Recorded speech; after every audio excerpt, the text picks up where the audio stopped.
আমি মসজিদে লোকদেরকে নিয়ে আসবো, তাকে বলবো আল্লাহ খাবে আল্লাহ পালে, তো এখানে বাধা দেওয়ার কি আছে?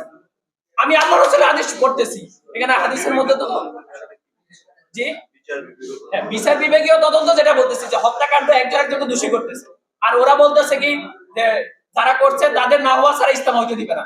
আমরা এই জন্য বলছি এটা একটা ইন্টারন্যাশনাল ভাইরাল ইস্যু, বাংলাদেশের জাতীয় ইস্যু, এটার জন্য একটা বিচার বিভাগীয় তদন্ত গঠন করা হোক এবং যারাই হত্যাকাণ্ড করছে তাদেরকে উম্মতের সবার সামনে খোলাসা করে তাদেরকে ফাঁসির কাছে ঝুলানো, এটা আমাদের দাবি। এবং এই প্রথম দাবি হচ্ছে এখন সামনে যে আরো ভয়াবহ পরিস্থিতি আমরা দেখতেছি, আপনারা করতে জানি না, এটা আরো দাঙ্গা ভয়াবহ হত্যাকাণ্ডের দিকে এগিয়ে যাচ্ছে। এর জন্য প্রথম যেটা বিশ্ব ইজতেমায় উভয় পক্ষের মুরব্বীরা সহ টঙ্গীর মাঠে যাতে সবাই একসাথে যাতে করতে পারে, সবাই যার যার মুরব্বীদেরকে সর্বোচ্চ মুরব্বীদেরকে নিয়ে আসে করতে পারে, তাহলে এটা আমাদের এখন প্রথম চাওয়া। এরপরে ওনারা, আমার নাম Mohammad Moinul Hossain Chowdhury, East West University, Moinul Hossain Chowdhury, East West university.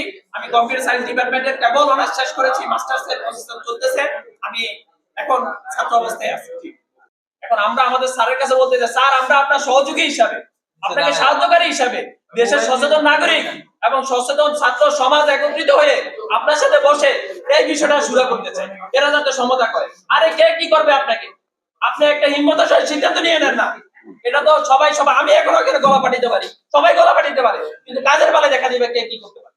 এই জন্য আমাদের এরাও যেমন ইজতেমার মাঠে আমাদের যে ওরাকে কিন্তু 17 ডিসেম্বর ওরাকে কিন্তু ঘটনা ঘটে গিয়েছে, তো আমরা জুবাইর সাহেবের অনুসারীদের কাছে গেলাম, ওনারা বলতেছে এটা সাদ সাহেবের অনুসারীরা করছে।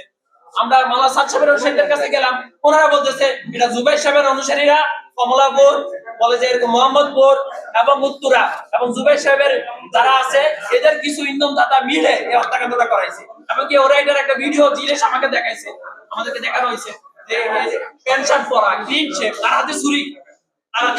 আপনারা কেন আমাদেরকে কেন এখানে এসে বলতে হবে? আপনারা তো বিভিন্ন মিডিয়া, আপনারা তো বিভিন্ন রকম ইনফরমেশন জানেন, ইনফরমেশন নেন এবং বিভিন্ন রকম অনুসন্ধান টিমের দ্বারা বিভিন্ন জিনিস ভাইরাল করেন। আপনারা এই জিনিসটা আল্লাহর জন্য এই জিনিসটা একটু ভাইরাল করেন, আপনারা সুস্থভাবে নিরপেক্ষভাবে এই জিনিসটা একটু উম্মতের সামনে নিয়ে আসেন।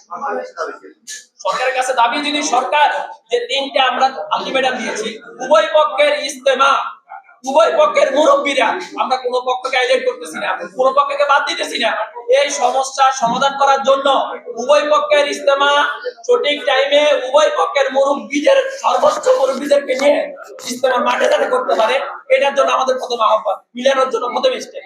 দ্বিতীয় হচ্ছে কাকরাইল মসজিদের মধ্যে যাতে সমাধান চলে আসে, বৈষম্য যাতে না থাকে, একপাক্ষিক জোট যাতে না থাকে, এটার মধ্যে যাতে সমাধান চলে আসে।